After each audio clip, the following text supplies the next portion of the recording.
Hi everyone, welcome to my YouTube channel. तो आज का हमारा वीडियो सीडीपी से है। इस वीडियो में हम सीडीपी के पेपर फर्स्ट और सेकंड के लिए कुछ प्रीवियस ईयर के प्रश्नों पर कवर करेंगे। तो आप लोग वीडियो पर कंटिन्यू बने रहिएगा। आने वाला एग्जाम जो सीटेट जुलाई में होगा तो उसके लिए ये सारे क्वेश्चन जो है तो बहुत ही महत्वपूर्ण है। तो आप लोग अभी से तैयारी अपना जो है तो शुरू कर दीजिएगा। तो आइए चलिए देखिएगा, सबसे पहला वाला क्वेश्चन करते हैं। तो पहला वाला क्वेश्चन है कि बाल्यावस्था की अवधि में विकास। तो बाल्यावस्था की अवधि में विकास जो है तो वो कैसा होता है। तो देखिएगा इसमें कि पहला वाला ऑप्शन है कि में केवल परिणात्मक परिवर्तन होते हैं, यानी बाल्यावस्था की अवधि में जो है विकास में तो केवल परिणात्मक परिवर्तन होते हैं, या फिर अनियमित और असंबद्ध होते हैं, यानी बाल्यावस्था की अवधि में विकास जो होते हैं तो अनियमित और असंबद्ध होते हैं। या थर्ड वाला ऑप्शन देखिएगा कि धीमी गति से होता है एवं उसे मापा नहीं जा सकता। या फोर्थ वाला है कि बहुस्तरीय और मिश्रित होता है। तो देखिएगा कि बाल्यावस्था की अवधि में जो विकास होता है तो वो बहुस्तरीय और मिश्रित होता है। राइट आंसर इसका हो जाएगा ऑप्शन नंबर फोर्थ। अगला वाला क्वेश्चन देखिएगा, सेकंड नंबर क्वेश्चन है कि निकटस्थ विकास का क्षेत्र क्या है। अब निकटस्थ विकास का क्षेत्र इसमें पूछा गया है कि क्या है। तो आइए देखिएगा ऑप्शन में। तो पहला है कि वह प्रक्रिया जिसमें शुरू में विभिन्न समझ वाले दो व्यक्ति समान समझ पर पहुंचते हैं, या फिर वह प्रक्रिया जिसमें बच्चे समाज के वयस्क सदस्यों द्वारा निर्धारित विधि से कार्य करते हैं। या थर्ड है कि बच्चों के वर्तमान स्तर पर स्वतंत्र प्रदर्शन और वयस्क व अधिक कौशल वाले समकक्षियों की सहायता से बच्चे द्वारा उपार्जित किए जाने वाले प्रदर्शन के मध्य का क्षेत्र है। या अगला वाला ऑप्शन है कि विभिन्न प्रकार के कार्य जो कि अपनी आयु के अनुसार बच्चे को करने चाहिए परंतु वो नहीं कर सकते हैं। अब आइए देखिएगा कि निकटस्थ विकास का क्षेत्र पूछा गया है कि क्या है। तो इसका सही उत्तर हो जाएगा कि निकटस्थ विकास का क्षेत्र ये है कि बच्चों के वर्तमान स्तर पर स्वतंत्र प्रदर्शन और वयस्क व अधिक कौशल वाले समकक्षियों की सहायता से बच्चे द्वारा उपार्जित किए जाने वाले प्रदर्शन के मध्य का क्षेत्र कहलाता है। तो सही उत्तर इसका हो जाएगा ऑप्शन नंबर 3।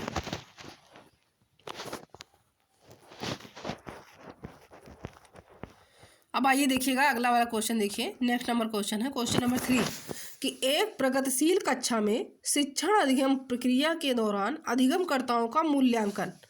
तो देखिएगा कि एक प्रगतिशील कक्षा में शिक्षण अधिगम प्रक्रिया के दौरान तो अधिगमकर्ताओं का मूल्यांकन जो है वो कैसा होना चाहिए। तो आइए देखिए, पहला है कि अभिभावकों को प्रतिपुष्टि देने के प्रयोजन से बेहद सफल तथा कम सफल व असफल विद्यार्थियों को पहचानने में सहायक होना चाहिए, यानी होता है। या फिर बेहद महत्वपूर्ण है क्योंकि यह बच्चों की समझ की जानकारी देता है और अध्यापिका को अपने शिक्षा शास्त्र पर विचारने में सहायक होता है। या फिर बच्चों के अधिगम में सहायक नहीं है या बच्चों की अधिगम प्रक्रिया में रुकावट उत्पन्न करता है। तो आइए देखिएगा, आपसे इसमें जो है तो पॉजिटिव पूछा गया है कि एक प्रगतिशील कक्षा में शिक्षण अधिगम प्रक्रिया के दौरान तो अधिगमकर्ताओं का मूल्यांकन। तो देखिएगा कि अधिगमकर्ताओं का मूल्यांकन तो इसमें देखिएगा कम सफल व असफल विद्यार्थियों को पहचानने में सहायक होता है। तो ये भी निगेटिव हो गया, यानी ये तो होगा नहीं। उसके बाद देखिएगा अगला वाला कि बच्चों के अधिगम में सहायक नहीं है, तो ये भी निगेटिव है।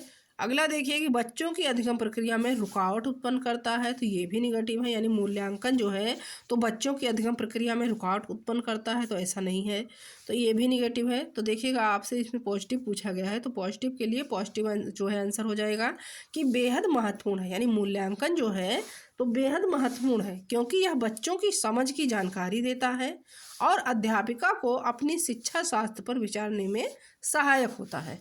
तो राइट आंसर इसका हो जाएगा ऑप्शन नंबर 2। अब देखिएगा नेक्स्ट वाला क्वेश्चन देखिएगा, क्वेश्चन नंबर 4 है कि किस मनोवैज्ञानिक के अनुसार बच्चों के संज्ञानात्मक विकास में सांस्कृतिक उपकरण एवं महत्वपूर्ण भूमिका निभाते हैं।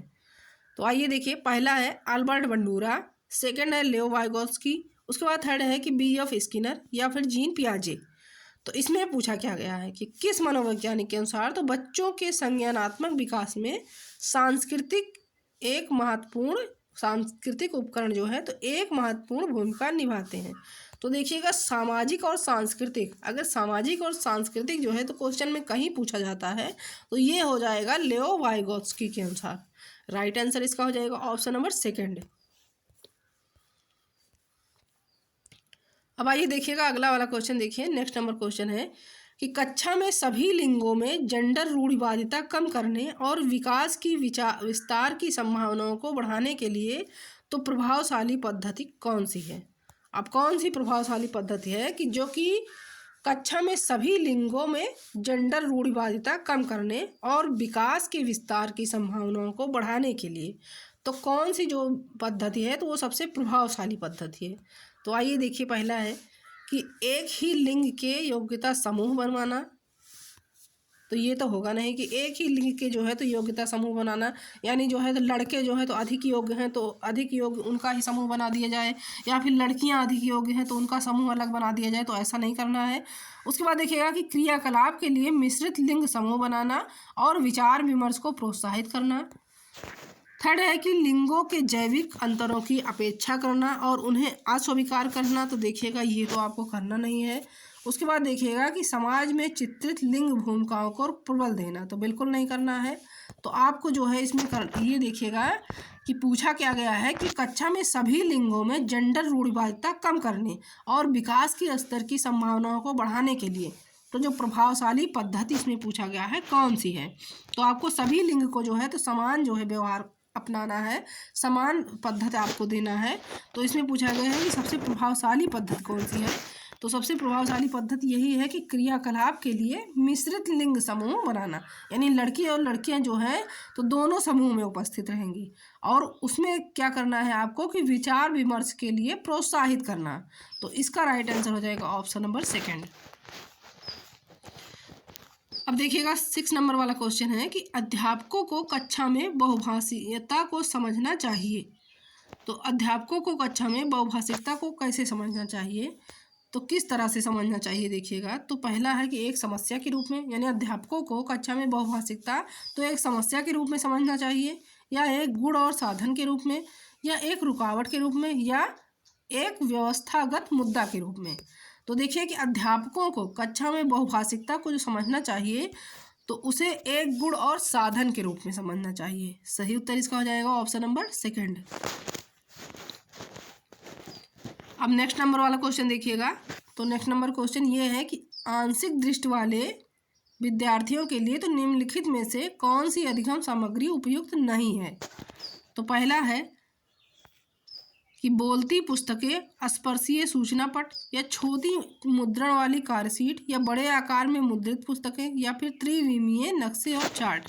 तो देखिएगा कि आंशिक दृष्टि वाले यानी जो बच्चे जो है ब्लाइंड हैं तो उनके लिए जो है तो सबसे उपयुक्त सामग्री जो है तो वो कौन सी नहीं है।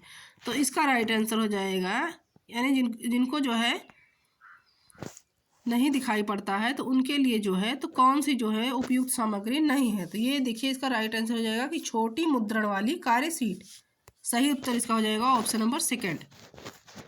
अब अगला वाला ऑप्शन देखिएगा कि समावेशी शिक्षा के पीछे अंतर्निहित विचार है। तो समावेशी शिक्षा के पीछे क्या अंतर्निहित विचार देखिएगा है कि अलग अलग अक्षमताओं वाले बच्चों के लिए विशिष्ट शैक्षिक संस्थानों का प्रावधान करना, या फिर दार्शनिकता की सभी बच्चों को नियमित विद्यालय में समान शिक्षा पाने का अधिकार है, या अगला है कि बच्चों को उनकी योग्यता के आधार पर पृथक करना और व्यावसायिक प्रशिक्षण का प्रबंध करना, या अगला है कि बच्चों की अक्षमताओं के आधार पर उनकी सीमाओं का जो है तो पहचान करने के लिए उन्हें नामांकित करना। तो देखिएगा ये भी निगेटिव हो जाएगा, पृथक करना ये भी नहीं करना है आपको। उसके बाद देखिएगा कि अलग अलग अक्षमताओं वाले बच्चों के लिए विशिष्ट शैक्षिक संस्थाओं का प्रावधान करना, तो ये भी नहीं करना है।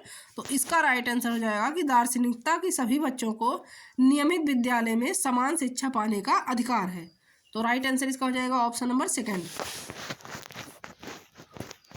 अब देखिएगा अगला वाला क्वेश्चन देखिए 9 नंबर क्वेश्चन है कि निम्नलिखित में से कौन सा अभिक्रमित अनुदेशन का सिद्धांत नहीं है। तो आइए देखिए, पहला है कि अभ्यास का सिद्धांत, या फिर सक्रिय अनुक्रिया का सिद्धांत, या थर्ड है कि पुनर्वलन का सिद्धांत, या छोटे छोटे पदों का सिद्धांत। अब इसमें देखिएगा अभिक्रमित अनुदेशन का सिद्धांत पूछा गया है कि ऐसा कौन सा सिद्धांत नहीं है। तो इसका राइट आंसर हो जाएगा ऑप्शन नंबर फर्स्ट कि अभ्यास का सिद्धांत। तो अभ्यास का सिद्धांत जो है तो अभिक्रमित अनुदेशन का सिद्धांत नहीं है। सही उत्तर इसका हो जाएगा ऑप्शन नंबर फर्स्ट। अब आइए देखिए सबसे लास्ट वाला क्वेश्चन देखिएगा, क्वेश्चन नंबर 10 है कि निम्नलिखित विवरण पढ़िए और कोहलबर्ग के नैतिक तर्क की के चरण की जो है तो आपको पहचान करना है कि निम्नलिखित जो है विवरण पढ़िए और कोहल वर्ग के नैतिक तर्क के चरण की पहचान कीजिए। अब विवरण देखिएगा कि सही कार्रवाई विवेक से स्वचुने एवं नैतिक सिद्धांतों द्वारा परिभाषित की जाती है, जो कानून और सामाजिक समझौते की परवाह किए बिना संपूर्ण मानवता के लिए मान्य है। तो आइए देखिए ऑप्शन में, तो पहला है कि सामाजिक अनुबंध अभिविन्यास है ये, या फिर सामाजिक क्रम व्यवस्था अभिविन्यास है, या सार्वभौमिक नैतिक सिद्धांत अभिविन्यास है, या सहायक उद्देश्य अभिविन्यास। तो इसका राइट आंसर हो जाएगा ऑप्शन नंबर 3 कि सार्वभौमिक नैतिक सिद्धांत अभिविन्यास। सही उत्तर इसका हो जाएगा ऑप्शन नंबर 3।